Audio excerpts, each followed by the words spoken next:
Hey everybody, I'm Rabbi Ferenczi from Heska Muna Synagogue, giving you a little check-in to get you ready for the Shabbat to come. This Shabbat is Kim Tissa. The stories of the gathering of the implements and making of implements for the tabernacle, but also the story of the molten calf and God's reaction and the plague that ensues after that. We learn that Moses objects to God and struggles to inform God that should God destroy the Israelite people in the wilderness, so close to the revelation at Sinai and the exodus from Egypt, that other peoples will say that God only lured them out of Egypt into wilderness in order to destroy them, God's self. This frame of mind is elaborated in the Midrash, the rabbinic fan fiction and retelling of the stories, wherein we see that Moses effectively grabs God by God's lapels, insisting through a series of logical and emotive and effective arguments that God would do God's self wrong in destroying the Israelite people, that God set them up for failure by introducing them to Egyptian fetishes and gods, that these people are God's fulfillment of God's covenant, and to do otherwise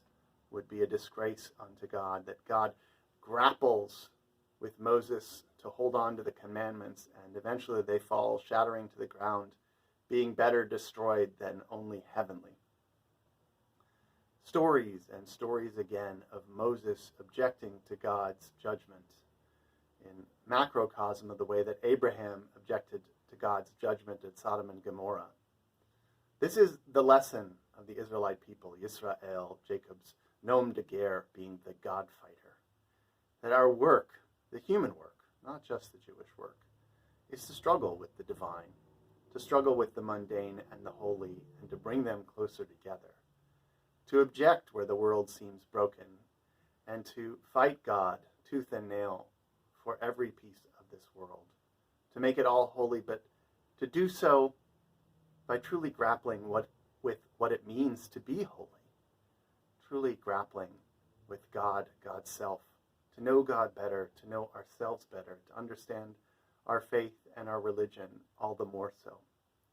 We are not, as some are, a fundamentalist faith designed to cow us into submission, but a faith that at every turn invites us to participate, to question, and to challenge received wisdom, God's law, and sometimes even God's judgment itself. I want to wish you a Shabbat Shalom. When you enjoy talks like this and others like it, please do retweet, share on Facebook, and like, share, and subscribe to Eclectic Cleric, one word, on YouTube. God bless.